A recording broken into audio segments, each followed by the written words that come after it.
ದ್ವಾದಶ ರಾಶಿ ವೀಕ್ಷಕರಿಗೆಲ್ಲ ಸ್ವಾಗತ. ಸ್ನೇಹಿತರೆ, ಇದೇ 2026 ಜುಲೈ ತಿಂಗಳಿನಲ್ಲಿ 27ನೇ ತಾರೀಕಿನಿಂದ ಶನಿ ಮೀನ ರಾಶಿಯಲ್ಲಿ ವಕ್ರಿಯಾಗಿ ವಕ್ರಗತಿಯಲ್ಲಿ ಸಂಚಾರವನ್ನ ಪ್ರಾರಂಭ ಮಾಡ್ಕೊಳ್ತಾ ಇದ್ದಾರೆ. ಸಾಕಷ್ಟು ಜನಕ್ಕೆ ಈ ವಕ್ರಿ ಶನಿ ಬಗ್ಗೆ ಗೊಂದಲಗಳು ಇರುತ್ತೆ ಮನಸ್ಸಿನಲ್ಲಿ. ನಾವು ಯೂಟ್ಯೂಬ್ ಓಪನ್ ಮಾಡಿದ ತಕ್ಷಣ ವಕ್ರಿ ಶನಿ ಬರ್ತಾ ಇದ್ದಾರೆ, ನಿಮ್ಮ ಒಂದು ರಾಶಿಗೆ ಈ ಥರ ಆಗುತ್ತೆ, ಈ ಥರ ಆಗ್ಬಿಡುತ್ತೆ ಅಂತ ಹೇಳ್ತಾ ಇದ್ದಾರೆ. ಯಾವುದನ್ನು ನಂಬಬೇಕು ಅಥವಾ ನಾವು ಏನು ಇದನ್ನ ಯಾವ ಥರ ನಾವು ತಿಳ್ಕೋಬೇಕು ಅಂತಕ್ಕಂತಹ ಒಂದು ಗೊಂದಲ ಸಾಕಷ್ಟು ಜನರ ಮನಸ್ಸಿನಲ್ಲಿ ಇರುತ್ತೆ. ಆ ಗೊಂದಲಗಳನ್ನು ನಿವಾರಣೆ ಮಾಡೋದಕ್ಕೆ, ನಿಮ್ಮ ಒಂದು ಗೊಂದಲಕ್ಕೆ ಒಂದು ಸ್ಪಷ್ಟತೆ, ಒಂದು ಕ್ಲಾರಿಟಿ ಕೊಡೋದಕ್ಕೆ ನಾನು ಈ ವಿಡಿಯೋವನ್ನು ಮಾಡ್ತಾ ಇದ್ದೇನೆ. ಸ್ಕಿಪ್ ಮಾಡದೆ ನೋಡಿ, ಅರ್ಥ ಮಾಡ್ಕೊಳ್ಳೋದಕ್ಕೆ ಪ್ರಯತ್ನ ಪಡಿ. ಮೊದಲು ವಕ್ರಿ ಶನಿಯ ಬಗ್ಗೆ ತಿಳ್ಕೊಳ್ಳೋದಕ್ಕೂ ಮೊದಲು ಶನಿ ಅಂದ್ರೆ ಏನು? ಶನಿ ಅಂದ್ರೆ ಶಿಸ್ತು, ದೃಢ ನಿಶ್ಚಯ, ಜವಾಬ್ದಾರಿ, ತಾಳ್ಮೆಯಿಂದ ವ್ಯವಹರಿಸ್ತಕ್ಕಂಥದ್ದು. ಯಾವುದಾದ್ರೂ ಒಂದು ಕೆಲಸವನ್ನ ಪ್ರಾರಂಭ ಮಾಡಿಕೊಂಡ್ರೆ ದೃಢ ನಿಶ್ಚಯದಿಂದ, ದೃಢ ಸಂಕಲ್ಪದಿಂದ ಅದೇ ಕೆಲಸವನ್ನ ಕೊನೆಯ ತನಕ ಮಾಡಿ ಸಕ್ಸಸ್ನ ನೋಡ್ತಕ್ಕಂಥದ್ದು, ಅದರಲ್ಲಿ ವಿನ್ ಆಗ್ತಕ್ಕಂಥದ್ದು, ಜಯ ಗಳಿಸ್ತಕ್ಕಂಥದ್ದು. ಈಗ ಯಾವುದೋ ಒಂದು ಕೆಲಸ, ಯಾವುದೋ ಒಂದು ಚಿಕ್ಕದಾಗಿ ಒಂದು ಕಂಪ್ನಿ ಓಪನ್ ಮಾಡಿದ್ದಾರೆ.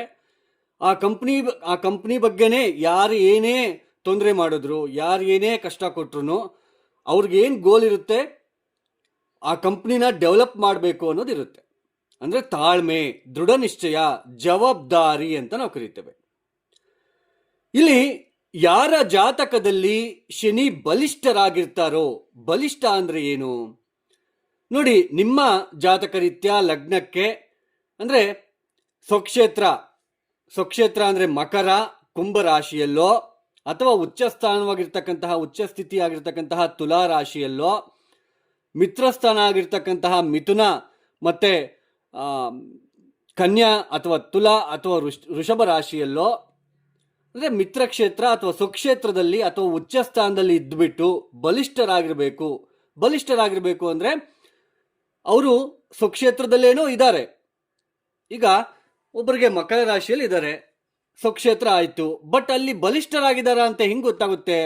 ಸ್ವಕ್ಷೇತ್ರದಲ್ಲಿ ಇದ್ದ ಮಾತ್ರಕ್ಕೆ ಬಲಿಷ್ಠರಾಗಿದ್ದಾರೆ ಅಂತ ನಾವು ಮೇಲ್ನೋಟಕ್ಕೆ ಗೊತ್ತಾಗ್ಬಿಡುತ್ತೆ. ಮಕರ ರಾಶಿಯಲ್ಲಿ ಶನಿ ಇದ್ದಾರೆ, ಓಕೆ ಚೆನ್ನಾಗಿದೆ. ಬಟ್ ಡೆಪ್ತ್ ಆಗಿ ನೋಡಿದ್ರೆ ಈ ಅವಸ್ಥೆಗಳನ್ನು ನೋಡ್ಕೋಬೇಕು. ಫಸ್ಟು ಅವಸ್ಥೆ ಅಂದರೆ ಅವರು ವೃದ್ಧಾವಸ್ಥೆಯಲ್ಲಿದ್ದಾರಾ, ಮೃತಾವಸ್ಥೆಯಲ್ಲಿದ್ದಾರಾ, ಯುವಾವಸ್ಥೆಯಲ್ಲಿದ್ದಾರಾ, ಬಾಲಾವಸ್ಥೆಯಲ್ಲಿದ್ದಾರಾ, ಅವಸ್ಥೆಗಳನ್ನು ನೋಡ್ಕೋಬೇಕು. ಹಾಗೆ ಅಷ್ಟಕ ವರ್ಗ ಬಿಂದುಗಳನ್ನು ನೋಡ್ಕೋಬೇಕು. ಆಗ ಶನಿ ಎಷ್ಟರ ಮಟ್ಟಿಗೆ ನಮಗೆ ಫಲಿತಾಂಶಗಳನ್ನು ಕೊಡ್ತಾರೆ ಅನ್ನೋದು ನಮಗೆ ಅರ್ಥ ಆಗುತ್ತೆ.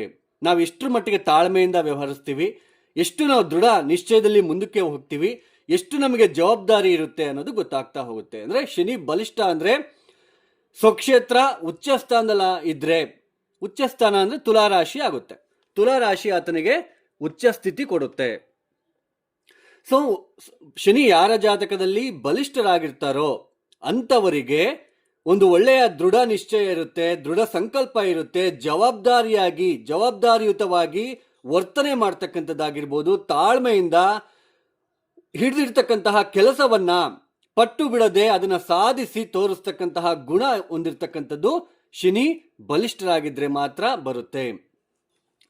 ನೀವು ಲಗ್ನಕ್ಕೆ ಪಾಪಗ್ರಹನ, ಅಥವಾ ಶನಿ ನಮಗೆ ಸ್ವಾಭಾವಿಕವಾಗಿ ಪಾಪಗ್ರಹ, ಆದ್ರೆ ನಮ್ಮ ಲಗ್ನಕ್ಕೂ ಅವರು ಪಾಪಗ್ರಹನ, ಯೋಗಕಾರಕನ ಅನ್ನೋದನ್ನ ಬಿಟ್ಬಿಡಿ. ಶನಿಯ ಕಾರಕತ್ವ ಏನ್ ಹೇಳುತ್ತೆ? ತಾಳ್ಮೆ ಇರಬೇಕು. ಶನಿಯ ಕಾರಕತ್ವ ತಾಳ್ಮೆ, ಸಹನೆ, ಶಿಸ್ತು, ಪಂಕ್ಚುಯಾಲಿಟಿ, ಟೈಮ್ ಕರೆಕ್ಟಾಗಿ ನಾವು ಆಫೀಸ್ಗೆ ಹೋಗಬೇಕು, ನಾವು ಜವಾಬ್ದಾರಿ, ರೆಸ್ಪಾನ್ಸಿಬಿಲಿಟಿ, ತಾಳ್ಮೆಯಿಂದ ವರ್ತನೆ ಮಾಡಬೇಕು.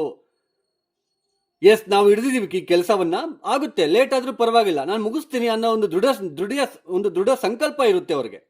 ಶನಿ ಯಾರ ಜಾತಕದಲ್ಲಿ ಬಲಿಷ್ಠರಾಗಿರ್ತಾರೋ ಅಂದ್ರೆ ಶನಿ ಫಾರ್ವರ್ಡ್ ಮೋಷನ್ ಅಲ್ಲಿ ಏನು ಚಲಿಸ್ತಾ ಇರ್ತಾರೆ ಜಾತಕ ರೀತ್ಯ, ವಕ್ರಿ ಆಗಿರೋದಿಲ್ಲಪ್ಪ, ವಕ್ರಗತಿ ಹೊಂದಿಲ್ಲ, ನಾವು ಹುಟ್ಟಿದ್ದೀವಿ. ಸೊ ಶನಿ ನಮಗೆ ಸ್ವಕ್ಷೇತ್ರದಲ್ಲಿ, ಈಗ ತುಲಾ ಲಗ್ನದಲ್ಲಿ ಹುಟ್ಟಿದ್ದಾರೆ, ತುಲಾ ಲಗ್ನದಲ್ಲಿ ಹುಟ್ಬಿಟ್ಟು, ತುಲಾ ಲಗ್ನ ತುಲಾ ರಾಶಿ ಹುಟ್ಬಿಟ್ಟು ಮಕರ ರಾಶಿಯಲ್ಲಿ ಇದ್ದಾರೆ. ಅಂದರೆ ಲಗ್ನದಿಂದ ಕೇಂದ್ರ ಸ್ಥಾನಕ್ಕೆ ಶನಿ ಬಂದು ಕುತ್ಕೊಂಡಾಗ ಶಶ ಮಹಾಯೋಗ ಅಂತ ನಾವು ಕರಿತೀವಿ. ಅಥವಾ ತುಲಾ ಲಗ್ನದಲ್ಲಿ ಏನಾದರೂ ಹುಟ್ಟಿ ಶನಿಯಲ್ಲಿ ಕುತ್ಕೊಂಡಾಗ, ಚತುರ್ಥಾಧಿಪತಿ ಪಂಚಮಾಧಿಪತಿ ಯೋಗಕಾರಕ ಆಗ್ತಾರೆ, ಶನಿಯಲ್ಲಿ ಕುತ್ಕೊಂಡಾಗ ಅದನ್ನು ಕೂಡ ನಾವು ಶಶ ಮಹಾಯೋಗ ಅಂತ ನಾವು ಕರಿತೀವಿ. ಇಲ್ಲಿ ವಕ್ರಗತಿ ಹೊಂದಿಲ್ಲ, ವಕ್ರಿ ಆಗಿಲ್ಲ ನಿಮ್ಮ ಜಾತಕ ರೀತ್ಯ, ಶನಿ ಬಲಿಷ್ಠರಾಗಿದ್ದಾರೆ, ಮುಂದಕ್ಕೆ ಚಲಿಸ್ತಾ ಇದ್ದಾರೆ ಫಾರ್ವರ್ಡ್ ಮೋಷನ್ ಅಲ್ಲಿ, ವಕ್ರಿ ಆಗಿಲ್ಲ ನಿಮ್ಮ ಜಾತಕ ರೀತ್ಯ, ಅಂಥವರಿಗೆ ದೃಢ ಸಂಕಲ್ಪ ಜಾಸ್ತಿ ಇರುತ್ತೆ. ಈಗ ನೋಡಿ, ಈಗ ತುಲಾ ಲಗ್ನದಲ್ಲಿ ಹುಟ್ಟಿ ಚತುರ್ಥ ಸ್ಥಾನದಲ್ಲಿ ಏನಾದರೂ ಶನಿ ಬಲಿಷ್ಠರಾಗಿ ಕುತ್ಕೊಂಡಾಗ ವಕ್ರಿ ಆಗಿಲ್ಲ, ನೇರ ಮಾರ್ಗದಲ್ಲಿ ಸಂಚಾರ ಮಾಡ್ತಾ ಇದ್ದಾರೆ, ಫಾರ್ವರ್ಡ್ ಮೋಷನ್ ಅಲ್ಲಿ ಸಂಚಾರ ಮಾಡ್ತಾ ಇರಬೇಕಾದ್ರೆ ನಾವು ಹುಟ್ಟಿರ್ತಕ್ಕಂತಹ ಜಾತಕರು ಪಟ್ಟು ಬಿಡದೆ ಹಿಡಿದಿರ್ತಕ್ಕಂತಹ ಕೆಲಸವನ್ನು, ಚಿಕ್ಕ ಕೆಲಸನಾದ್ರೂ ಅದನ್ನ ಚೊಕ್ಕವಾಗಿ ಮಾಡ್ತಾ ಮಾಡ್ತಾ ಒಂದು ಸ್ಟೆಪ್ ಬೈ ಮೇಲಕ್ಕೆ ಬಂದು ಕುತ್ಕೊಳ್ತಕ್ಕಂಥದ್ದು. ನಿಮ್ಗೆ ಅರ್ಥ ಆಗಿರಬೇಕು, ನಿಮ್ಗೆ ಅರ್ಥ ಆಗ್ತಾ ಇದೆ ಅಂತ ನಾನು ಅಂದ್ಕೊಳ್ತಾ ಇದ್ದೇನೆ. ನಿಮಗೆ ಅರ್ಥ ಮಾಡಿಸುವ ಉದ್ದೇಶ ನನ್ನದು. ಅಂದ್ರೆ ಶನಿ ಕಾರಕತ್ವ ಏನು ಹೇಳುತ್ತೆ? ದೃಢ ನಿಶ್ಚಯ, ಜವಾಬ್ದಾರಿ, ತಾಳ್ಮೆ ಅನ್ನೋದು ಬೇಕು. ಯಾವುದಾದ್ರೂ ಒಂದು ಕೆಲಸ ನಾವು ಒಂದು ಸ್ಟಾರ್ಟ್ ಮಾಡಿದೀವಿ, ಪ್ರಾರಂಭ ಮಾಡಿದೀವಿ ಅಂತಂದ್ರೆ ಆ ಕೆಲಸ ಮುಗಿಯೋ ತನಕ ಪಟ್ಟು ಬಿಡದೆ ಹಠ ಸಾಧಿಸ್ಬಿಟ್ಟು ಅದೇ ಕೆಲಸವನ್ನ ಎಷ್ಟೇ ಡಿಸ್ಟರ್ಬ್ ಮಾಡಲಿ, ಯಾರೇ ಏನೇ ಆದ್ರೂ ಅಂದ್ಕೊಂಡ್ಲಿ, ಇವ್ರು ತಲೆ ಕೆಡ್ಸ್ಕೊಳೋದಕ್ಕೆ ಹೋಗಲ್ಲ. ಚಿಕ್ಕ ಕೆಲಸದಿಂದನೇ ಸಾಕಷ್ಟು ಜನ ಮೇಲಕ್ಕೆ ಬಂದಿರತಕ್ಕಂಥವ್ರದ್ದು ಒಂದು ಎಕ್ಸಾಂಪಲ್ನ ನಾನು ನಿಮಗೆ ಕೊಡ್ತೇನೆ.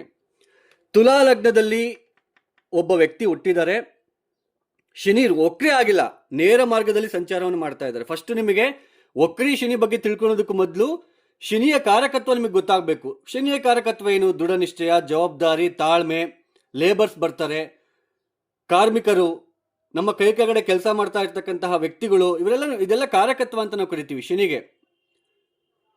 ಹಿರಿಯರು, ಸೊ ಕಾರಕತ್ವ ಅಂತ ನಾವು ಕರಿತೀವಿ. ಸೊ ಆ ಕಾರಕತ್ವ ನಮಗೆ ಚೆನ್ನಾಗಿರ್ಬೇಕು, ತಾಳ್ಮೆ ಇರಬೇಕು, ಒಬ್ಬ ಮನುಷ್ಯನಿಗೆ ದೃಢ ನಿಶ್ಚಯ ಇರಬೇಕು, ರೆಸ್ಪಾನ್ಸಿಬಿಲಿಟಿ, ಜವಾಬ್ದಾರಿ ಇರಬೇಕು. ಅಂದ್ರೆ ಅಂತವರ ಜಾತಕದಲ್ಲಿ ಶನಿ ಬಲಿಷ್ಠನಾಗಿದ್ದಾನೆ ಅಂತ ಅರ್ಥ. ನೀವು ಇಲ್ಲಿ ನೋಡಿ, ಶನಿ ತುಲಾ ಲಗ್ನದಲ್ಲಿ ಒಬ್ರು ಹುಟ್ಟಿದ್ದಾರೆ, ಲಗ್ನದಲ್ಲಿ ಶನಿ ಬಂದು ಕುತ್ಕೊಂಡಾಗ, ಬಲಿಷ್ಠರಾದಾಗ ಅವರು ಪಟ್ಟು ಬಿಡದೆ ಚಿಕ್ಕ ಕೆಲಸದಿಂದಲೇ ಅವರು ಸಾಕಷ್ಟು ಜನ ಮೇಲಕ್ಕೆ ಬಂದಿರತಕ್ಕಂಥದ್ದು ಉದಾಹರಣೆ ಜಾತಕಗಳು ಸಾಕಷ್ಟು ಇದೆ, ಸಾಕಷ್ಟು ನಾವು ನೋಡ್ತಾ ಇರ್ತೇವೆ. ಸೊ ಶನಿ ನಮಗೆ ಬಲಿಷ್ಠರಾಗಿರ್ಬೇಕು, ಅದನ್ನ ಅರ್ಥ ಮಾಡ್ಕೊಳ್ಳಿ. ಅಷ್ಟಕವರ್ಗ ಬಿಂದುಗಳು, ಅವಸ್ಥೆಗಳು, ವೃದ್ಧಾವಸ್ಥೆನ, ಮೃತಾವಸ್ಥೆನ, ಯಾವ ಅವಸ್ಥೆಯಲ್ಲಿ ಇದ್ದಾರೆ ಅನ್ನೋದು ಮುಖ್ಯ. ಹಾಗೆ ಶನಿ ನೇರ ಮಾರ್ಗದಲ್ಲಿ ಸಂಚಾರ ಮಾಡ್ತಾ ಇದ್ದಾರೆ, ಸೊ ಆ ಲಗ್ನಕ್ಕೆ ಯಾವ ತರ ಇದ್ದಾರೆ ಅನ್ನೋದು ಕೂಡ ನಾವು ನೋಡ್ಕೋಬೇಕಾಗುತ್ತೆ. ಈಗ ನಿಮ್ಗೆ ಅರ್ಥ ಆಯ್ತಲ್ವಾ? ಶನಿಯ ಕಾರಕತ್ವ ನಿಮ್ಗೆ ಅರ್ಥ ಆಯ್ತು. ಶನಿ ಜಾತಕದಲ್ಲಿ ಬಲಿಷ್ಠರಾಗಿರ್ಬೇಕು ಅಂದ್ರೆ ಶನಿಯ ಕಾರಕತ್ವದಲ್ಲಿ ಯಾವುದಾದ್ರೂ ಒಂದು ಕಾರಕತ್ವ ಅವ್ರಿಗೆ ತುಂಬಾ ಅಳವಡಿಸ್ಕೊಂಡಿದ್ದಾರೆ, ಒಂದು ಜವಾಬ್ದಾರಿ ಇದೆ, ಒಂದು ತಾಳ್ಮೆ ಇದೆ, ಅಂದ್ರೆ ಒಂದು ರೆಸ್ಪಾನ್ಸಿಬಿಲಿಟಿ ಇದೆ, ಒಂದು ದೃಢ ನಿಶ್ಚಯ ಇದೆ, ಸಂಕಲ್ಪ ಇದೆ ಅಂತಂದ್ರೆ ಅವ್ರಿಗೆ ಶನಿ ಬಲಿಷ್ಠರಾಗಿದ್ದಾರೆ ಅಂತ ಅರ್ಥ. ಈಗ ನೇರ ಮಾರ್ಗದಲ್ಲಿ ಸಂಚಾರ ಮಾಡ್ತಾ ಇರ್ತಕ್ಕಂತಹ ಶನಿಯ ಗ್ರಹದ ಬಗ್ಗೆ ನಾವು ತಿಳ್ಕೊಂಡ್ವಿ. ನೇರ ಮಾರ್ಗದಲ್ಲಿ ಸಂಚಾರ ಮಾಡಬೇಕಾದ್ರೆ ಅವರು ಬಲಿಷ್ಠರಾಗಿರ್ಬೇಕು, ಅವರ ಕಾರಕತ್ವ ಅವಾಗ ನಮಗೆ ಚೆನ್ನಾಗಿ ಅರ್ಥ ಆಗುತ್ತೆ, ನಮ್ಮ ಜೀವನದಲ್ಲಿ ಅಳವಡಿಸ್ಕೊಳ್ತೀವಿ, ನಾವು ಮುಂದಕ್ಕೆ ಹೋಗ್ತೀವಿ. ಅದೇ ವಕ್ರಿ ಆಗಿರ್ತಕ್ಕಂತಹ ಶನಿಯ ಫಲಿತಾಂಶ ಯಾವ ತರ ಇರುತ್ತೆ ನೋಡಿ. ಫಸ್ಟು ವಕ್ರಿ ಶನಿ ಅಂತಂದ್ರೆ, ಈ ನಾರ್ಮಲ್ ಶನಿ ಇದ್ದಾಗ, ಶನಿ ನೇರ ಮಾರ್ಗದಲ್ಲಿ ಸಂಚಾರ ಮಾಡಬೇಕಾದ್ರೆ ಏನು ಹುಟ್ಟಿರ್ತಾರೋ ಅವ್ರಿಗೆ ದೃಢ ಸಂಕಲ್ಪ ಇರುತ್ತೆ, ಜವಾಬ್ದಾರಿ ಇರುತ್ತೆ, ಪಟ್ಟು ಬಿಡದೆ ಕೆಲಸವನ್ನು ಮಾಡಿ ಸಕ್ಸಸ್ನ ಸಾಧಿಸ್ತಾರೆ. ಆದರೆ ವಕ್ರಿ ಶನಿ ಇರ್ತಕ್ಕಂಥವ್ರು ಕೂಡ ಕಷ್ಟಪಡ್ತಾರೆ, ಸಾಕಷ್ಟು ಅವರು ಎಫರ್ಟ್ ಹಾಕ್ತಾರೆ, ಆದರೆ ಒಂದು ಕೆಲಸವನ್ನ, ಹಿಡಿದಿರ್ತಕ್ಕಂತಹ ಕೆಲಸವನ್ನ ಅರ್ಧಕ್ಕೆ ನಿಲ್ಲಿಸ್ಬಿಡ್ತಾರೆ. ನನ್ನ ಕೈಲಿ ಆಗಲ್ವೇನೋ, ನಾನು ಮಾಡೋಕ್ಕಾಗಲ್ವೇನೋ. ಈಗ ಫಾರ್ ಎಕ್ಸಾಂಪಲ್, ಈಗ ಅದೇ ಶಶ ಮಹಾಯೋಗ ಅಂದ್ರೆ ಲಗ್ನಾತ್ ಕೇಂದ್ರ ಸ್ಥಾನದಲ್ಲಿ ಶನಿ ಇದ್ದಾಗ, ಶುಭ ಕಾರಕನಾಗಿ, ಶುಭ ಗ್ರಹವಾಗಿ ಇದ್ದಾಗ, ತುಲಾ ಲಗ್ನದಲ್ಲಿ ಶನಿ ಇದ್ದಾರೆ, ಆದ್ರೆ ವಕ್ರಿ ಆದ್ರೆ ಉಚ್ಚಸ್ಥಾನದ ಫಲ ಕಡಿಮೆ ಆಗ್ತಾ ಹೋಗುತ್ತೆ. ಯಾಕೆಂದ್ರೆ ಅವ್ರಿಗೆ ತಾಳ್ಮೆ ಇರೋದಿಲ್ಲ. ವಕ್ರಿ ಶನಿ ಇದ್ದಾಗ ತಾಳ್ಮೆ ಕಳ್ಕೊಳ್ತಾರೆ, ನನ್ನ ಕೈಯಲ್ಲಿ ಆಗಲ್ವೇನೋ. ಅಥವಾ ಸಪ್ತಮ ಸ್ಥಾನದಲ್ಲಿ ಏನಾದರೂ ಇದ್ರೆ ಮದುವೆಗೆ ಮುಂಚೆನೇ ಅವ್ರು ಏನಂತ ಯೋಚನೆ ಮಾಡ್ತಾರೆ ಅಂದ್ರೆ ಒಂದು ಕನ್ಫ್ಯೂಸ್ ಸ್ಟೇಟಲ್ಲಿ ಇರ್ತಾರೆ, ಅನುಮಾನ ಸ್ವಭಾವ. ನನಗೆ ಮದುವೆ ಆದಮೇಲೆ ನನ್ನ ಹೆಂಡತಿ ಅಥವಾ ನನ್ನ ಗಂಡ ಚೆನ್ನಾಗಿ ನೋಡ್ಕೊಳ್ತಾರ, ಅಥವಾ ನಾನು ಅವ್ರ ಜೊತೆ ಚೆನ್ನಾಗಿರ್ತೀನ, ನಾನು ನೋಡೋದಕ್ಕೆ ಚೆನ್ನಾಗಿದ್ದೀನ, ನನ್ನನ್ನು ಒಪ್ಕೊಳ್ತಾರ ಅವರು, ಈ ಥರ ಒಂದು ಸ್ಟೇಟಸ್ ಮೈಂಡಲ್ಲಿ ಇರ್ತಾರೆ ವಕ್ರಿ ಶನಿಯವರು. ಹಾಗೇನೆ ವಕ್ರಿ ಶನಿ ಇರ್ತಕ್ಕಂಥವ್ರಿಗೆ ತಾಳ್ಮೆ ಅನ್ನೋದು ತುಂಬ ಕಡಿಮೆ ಇರುತ್ತೆ. ತಾಳ್ಮೆ, ದೃಢ ನಿಶ್ಚಯ ಇದ್ರೂ ಕೂಡ ತಾಳ್ಮೆ ಕಡಿಮೆ ಇರುತ್ತೆ. ಆ ತಾಳ್ಮೆ ಕಡಿಮೆ ಇದ್ದಾಗ ಏನಾಗುತ್ತೆ, ಈಗ ಫಾರ್ ಎಕ್ಸಾಂಪಲ್ ಇವಾಗ ಇದೇ 2026 ಜುಲೈ ತಿಂಗಳಿನಲ್ಲಿ ಮೀನರಾಶಿಯಲ್ಲಿ ವಕ್ರಿ ಆಗ್ತಿದ್ದಾರೆ ಶನಿ ಭಗವಾನು. ಈಗ ನಾನು ನಿಮಗೆ ಒಂದು ಎಕ್ಸಾಂಪಲ್ನ ಕೊಡ್ತೇನೆ. ಈ ಧನುಸು ರಾಶಿಯಲ್ಲಿ ಹುಟ್ಟಿರ್ತಕ್ಕಂಥವ್ರಿಗೆ ಈಗ ಚತುರ್ಥ ಸ್ಥಾನದಲ್ಲಿ ಶನಿ ವಕ್ರಿ ಆಗ್ತಾ ಇದ್ದಾರೆ. ಈಗ ಇವರು ಫಿಕಲ್ ಮೈಂಡೆಡ್ನ ತಗೋಬಾರ್ದು. ಸೊ ನಾನು ಕೆಲಸ ಬಿಟ್ಬಿಡ್ತೇನೆ, ಈ ಕೆಲಸ ಬೇಡ ನನಗೆ, ನನ್ನ ಕೈಯಲ್ಲಿ ಆಗಲ್ಲ ಅಂತ ಬಿಟ್ಟು ಬರಬಾರ್ದು. ಇದನ್ನ ಅರ್ಥ ಮಾಡ್ಕೋಬೇಕಾಗುತ್ತೆ. ಅಂದರೆ ವಕ್ರಿ ಶನಿ ಇರ್ತಕ್ಕಂಥವ್ರಿಗೆ ತಾಳ್ಮೆ ತುಂಬ ಕಡಿಮೆ ಇರುತ್ತೆ. ಜವಾಬ್ದಾರಿ ಇದ್ರೂ ಕೂಡ ಆ ಜವಾಬ್ದಾರಿಯನ್ನು ಪೂರ್ತಿಯಾಗಿ ಮಾಡೋಕ್ಕಾಗಲ್ಲ. ವಕ್ರಿ ಶನಿ ಅಂದರೆ ಶನಿ ರಿವರ್ಸಲ್ಲಿ ಹೋಗ್ತಾರೆ ಅಂತಂದಲ್ಲ, ಗ್ರಹಗಳು ತಮ್ಮ ಕಕ್ಷೆಯಲ್ಲಿ ಚಲಿಸ್ತಾ ಇರ್ತಾರೆ. ಭೂಮಿ ಯಾವಾಗ ಕೆಲವೊಂದು ಸಮಯದಲ್ಲಿ ಸ್ಪೀಡ್ ಜಾಸ್ತಿ ಮಾಡ್ಕೊಳ್ಳುತ್ತೋ ಆವಾಗ ಗ್ರಹ ಹಿಂದೆ ಬಿದ್ದಂಗೆ ಕಾಣುತ್ತೆ. ನಾವು ಮೇಲ್ಗಡೆ ನೋಡಿದಾಗ ಹಿಂದೆ ಬಿದ್ದಂಗೆ ಕಾಣ್ಬಿಟ್ಟು ಅದು ಹಿಂದಕ್ಕೆ ಬರ್ತಾ ಇದೆ ಅನ್ನೋ ಥರ ಭಾಸ ಆಗುತ್ತೆ ಅಷ್ಟೇ. ತುಂಬ ಸ್ಲೋನೆಸ್ ತಗೊಳುತ್ತೆ. ಆ ಶನಿ ಅಂತಕ್ಕಂತಹ ಗ್ರಹ ತುಂಬ ಸ್ಲೋ ಆಗುತ್ತೆ. ಅಂದರೆ ಶನಿ ವಕ್ರಿ ಆಗಿದ್ದಾರೆ ನಮ್ಮ ಜಾತಕದಲ್ಲಿ ಅಂದರೆ ಅದು ಕೆಟ್ಟದ್ದು ಅಂತಂದಲ್ಲ. ನಾವು ಯಾವುದೋ ಜನ್ಮದಲ್ಲಿ ಕರ್ಮ ಅನ್ನೋದನ್ನ ಬ್ಯಾಲೆನ್ಸ್ ಮಾಡ್ಕೊಂಡು ಹುಟ್ಟಿದ್ದೇವೆ, ಇನ್ನೂ ಬ್ಯಾಲೆನ್ಸ್ ಇದೆ, ಅದನ್ನು ನಾವು ತೀರಿಸ್ತಾ ಇದ್ದೀವಿ ಅಂತ ಅರ್ಥ. ಒಂದು ಕಡೆ ಅವರು ಇರೋದಿಲ್ಲ, ಮಗ್ನರಾಗೋದಿಲ್ಲ. ತುಂಬ ವಕ್ರಿ ಶನಿ ಇದ್ದವ್ರಿಗೆ ಸ್ಟ್ರಾಂಗ್ ಇರಬೇಕು. ಅದು ಯುವಾವಸ್ಥೆ, ಅಷ್ಟಕವರ್ಗ ಬಿಂದುಗಳು ಸ್ಟ್ರಾಂಗ್ ಇದ್ದರೆ ಅದರಲ್ಲಿ ಸಕ್ಸಸ್ ಕೂಡ ಇರುತ್ತೆ. ಅದನ್ನು ಕೂಡ ಅರ್ಥ ಮಾಡ್ಕೋಬೇಕು ನೀವು. ನಾವು ಸುಮ್ಮನೆ ಈಗ ಮೀನರಾಶಿಯಲ್ಲಿ ಶನಿ ವಕ್ರಿ ಆಗ್ತಿದ್ದಾರೆ, ನಿಮಗೆ ಹಿಂಗಾಗ್ಬಿಡುತ್ತೆ ಹಂಗಾಗ್ಬಿಡುತ್ತೆ ಅಂತಂದಲ್ಲ. ನಿಮ್ಮ ಜಾತಕ ರೀತ್ಯ ಅವ್ರು ಎಷ್ಟು ಬಲಿಷ್ಠರಾಗಿದ್ದಾರೆ, ಎಷ್ಟು ಅಷ್ಟಕವರ್ಗ ಬಿಂದುಗಳನ್ನು ಕೊಟ್ಟಿದ್ದಾರೆ ಅನ್ನೋದನ್ನ ತಿಳ್ಕೊಳ್ದೆ ಫಲಿತಾಂಶಗಳನ್ನು ಹೇಳಲಿಕ್ಕೆ ಬರುವುದಿಲ್ಲ. ಅರ್ಥ ಮಾಡ್ಕೋಬೇಕಾಗುತ್ತೆ. ಕಾನ್ಸೆಪ್ಟ್ ಅರ್ಥ ಮಾಡ್ಕೊಳ್ಳಿ. ಶನಿ ಕಾರಕತ್ವ ಏನು? ತಾಳ್ಮೆ, ಸಮಯ, ಶಿಸ್ತು, ದೃಢ ನಿಶ್ಚಯ, ಜವಾಬ್ದಾರಿ ನಡ್ಕೊಳ್ತಕ್ಕಂಥದ್ದು. ಒಬ್ರಿಗೊಬ್ಬರು ಈಗ ಕಾರ್ಮಿಕರು ನೋಡಿದ ತಕ್ಷಣ ರೆಸ್ಪೆಕ್ಟ್ ಕೊಡ್ತಾರೆ ಅಂತವರು. ಯಾರಾದರೂ ಈಗ ನೀವು ಕಸ ಹೊಡೆಯೋರು ಇರ್ತಾರೆ, ನಮ್ಮ ಮನೆ ಕೆಲಸಗಾರರು ಬರ್ತಾ ಇರ್ತಾರೆ, ಅವ್ರಿಗೆ ರೆಸ್ಪೆಕ್ಟ್ ಕೊಡ್ತಾರೆ. ಶಿಸ್ತು ಇರುತ್ತೆ ಅವ್ರಿಗೆ. ಇವರು ಕೂಡ ನಮ್ಮ ಥರನೇ ಮನುಷ್ಯರು, ಸೊ ಅವ್ರಿಗೆ ನಾವು ರೆಸ್ಪೆಕ್ಟ್ ಕೊಡಬೇಕು ಅನ್ನೋದು ಒಂದು ಭಾವನೆ ಇರುತ್ತೆ. ಶನಿ ಯಾರ ಜಾತಕದಲ್ಲಿ ಬಲಿಷ್ಠರಾಗಿರ್ತಾರೋ ಅಂಥವರಿಗೆ, ಅವರೇನಾದರೂ ಬೈ ಚಾನ್ಸ್ ಅವರಿಗೆ ತೊಂದರೆ ಕೊಡೋದು, ಅವರಿಗೆ ಅವಮಾನ ಮಾಡಿದ್ರೆ ಅದನ್ನೇ ನಾವು ಕರ್ಮ ಅಂತ ಕರಿತೀವಿ. ಮತ್ತೆ ಅವ್ರು ಯಾವತ್ತೋ ಒಂದಿನ ಬ್ಯಾಲೆನ್ಸ್ ಆ ಕರ್ಮನ ಅವ್ರು ಫೇಸ್ ಮಾಡಬೇಕಾಗುತ್ತೆ. ಇದನ್ನು ಅರ್ಥ ಮಾಡ್ಕೊಳ್ಳಿ. ಶನಿ ಕರ್ಮಕಾರಕ. ವಕ್ರಿ ಶನಿಯಿಂದ ನಮಗೆ ತೊಂದರೆ ಇರೋದಿಲ್ಲ, ಬಟ್ ನಾವು ಒಂದು ಕಡೆ ನಿಲ್ಲೋದಿಲ್ಲ. ಈಗ ಇನ್ನೊಂದನ್ನ ನಾನು ನಿಮಗೆ ಹೇಳ್ತೇನೆ. ಶನಿ ಯಾವಾಗಲೇ ಆಗಲಿ ನೇರ ಮಾರ್ಗದಲ್ಲಿ ಸಂಚಾರ ಮಾಡಬೇಕಾದ್ರೆ ನಾವು ಹುಟ್ಟಿರ್ತೀವಲ್ವಾ, ಸಪ್ತಮ ಸ್ಥಾನದಲ್ಲಿ ಏನಾದರೂ ಹುಟ್ಟಿದಾಗ ಅವರು ಪ್ರೇಮ ವಿವಾಹ ಅಂಥದ್ರ ಕಡೆ ಗಮನ ಕೊಡೋದಿಲ್ಲ. ಈ ಲವ್ ಮ್ಯಾರೇಜು ಇದೆಲ್ಲ ಅವ್ರಿಗೆ ಇಷ್ಟ ಆಗೋದಿಲ್ಲ. ಅದೇ ವಕ್ರಿ ಶನಿ ಸಪ್ತಮ ಸ್ಥಾನದಲ್ಲಿದ್ದಾಗ ಅವರು ಪ್ರೀತಿ ಪ್ರೇಮದಲ್ಲಿ ಬೀಳ್ತಾರೆ, ಇಷ್ಟಪಡ್ತಾರೆ, ಅವ್ರಿಗೆ ಅವಸರ ಜಾಸ್ತಿ ಆಗ್ತಾ ಇರುತ್ತೆ. ನನಗೆ ಮದುವೆ ಯಾವ ಥರ ಹೆಣ್ಣು ಸಿಗುತ್ತೆ ಅಥವಾ ಯಾವ ಥರ ಗಂಡು ಸಿಗ್ತಾನೆ ಅನ್ನೋದು ಕೂಡ ಅವ್ರಿಗೆ ಅಲ್ಲಿ ಜಾಸ್ತಿ ಫ್ಲಕ್ಚುಯೇಷನ್ ಮೈಂಡ್ನ ಕೊಡ್ತಾ ಇರುತ್ತೆ.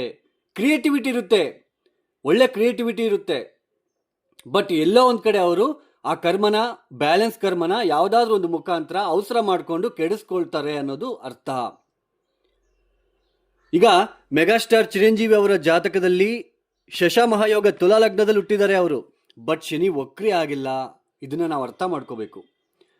ತುಲಾ ಲಗ್ನದಲ್ಲಿ ಶನಿ ಹುಟ್ಟಿದಾಗ, ತುಲಾ ಲಗ್ನದಲ್ಲಿ ಇದ್ದಾರೆ, ಶನಿ ಇಲ್ಲಿ ಬಂದು ಕುತ್ಕೊಂಡಿದ್ದಾರೆ, ಅವ್ರು ಹುಟ್ಟಿದ್ದಾರೆ.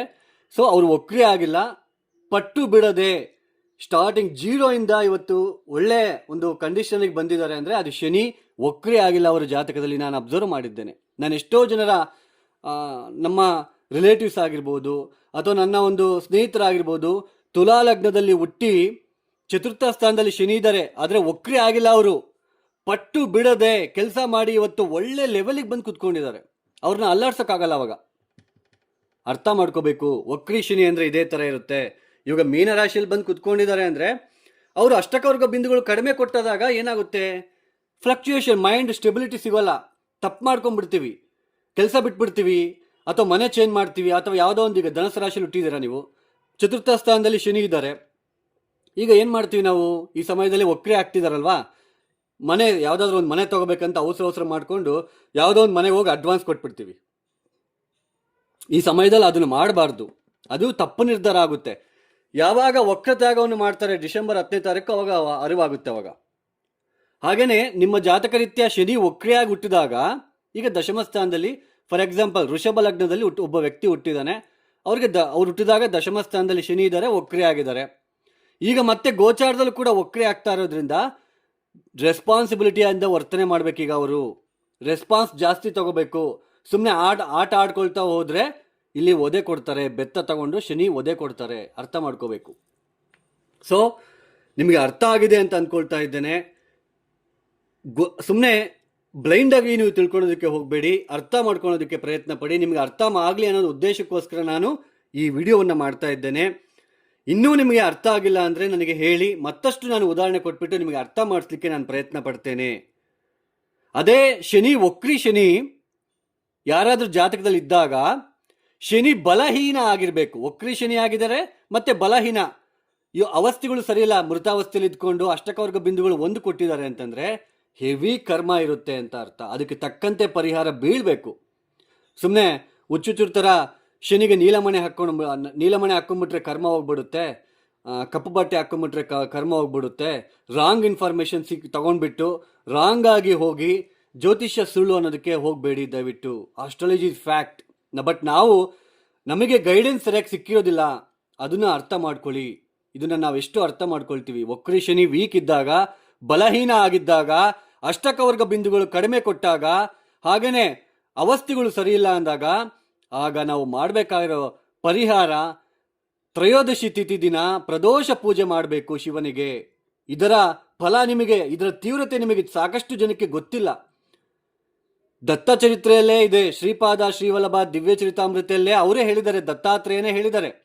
ಈ ಶನಿಯ ಒಂದು ಪ್ರದೋಷ ಪೂಜೆ ಎಷ್ಟರ ಮಟ್ಟಿಗೆ ಫಲ ಕೊಡುತ್ತೆ ಅನ್ನೋದು ಅದರಲ್ಲೇ ಹೇಳಿದ್ದಾರೆ.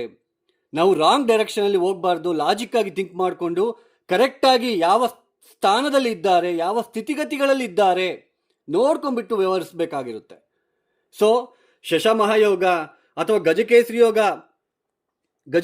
ಅಂತ ಹೇಳ್ಬಿಟ್ಟು ಸುಮ್ಮನೆ ಹೇಳ್ತಾ ಇರ್ತಾರೆ. ಅದು ಗಜಕೇಸರಿ ಯೋಗ ಎಲ್ಲರಿಗೂ ಅಪ್ಲಿಕೇಬಲ್ ಆಗೋದಿಲ್ಲ. ಈಗ ಶನಿ ಗುರು ಇಲ್ಲಿ ಬಂದು, ಗುರು ಕರ್ಕಾಟಕ ರಾಶಿಯಲ್ಲಿ ಉಚ್ಚ ಸ್ಥಾನ. ಅದೇ ಅವರು ವಕ್ರಿ ಆದಾಗ ನಾವು ಹುಟ್ಟಿದಾಗ ಅವಾಗ ಉಚ್ಚ ಸ್ಥಾನದ ಫಲ ಸಿಗೋಲ್ಲ. ಅರ್ಥ ಮಾಡ್ಕೋಬೇಕು ನಾವು. ಸೊ ಜ್ಯೋತಿಷ್ಯ ಅನ್ನೋದು ತುಂಬ ಅರ್ಥ ಮಾಡ್ಕೊಂಡ್ರೆ, ಕರೆಕ್ಟಾಗಿ ತಿಳ್ಕೊಂಡ್ರೆ ನಮಗೆ ಅರ್ಥ ಆಗುತ್ತೆ. ಸೊ ಯಾರೆಲ್ಲ ಈ ವಿಡಿಯೋನ ನೋಡ್ತಾ ಇದ್ದಾರೆ, ನಿಮಗೆ ಇಷ್ಟ ಆಗಿದ್ರೆ ಮಾತ್ರ ಲೈಕ್ ಮಾಡಿ, ಶೇರ್ ಮಾಡಿ, ಸಬ್ಸ್ಕ್ರೈಬ್ ಮಾಡ್ಕೊಳ್ಳಿ. ಅದರ್ವೈಸ್ ಜಸ್ಟ್ ಸ್ಕಿಪ್ ಮಾಡಿ, ಇಗ್ನೋರ್ ಮಾಡಿ ಹೋಗ್ತಾ ಇರಿ. All the best. ಸರ್ವೇ ಜನ ಸುಖಿನೋ ಭವಂತು. ಧನ್ಯವಾದಗಳು. ಜೈ ಶ್ರೀರಾಮ್.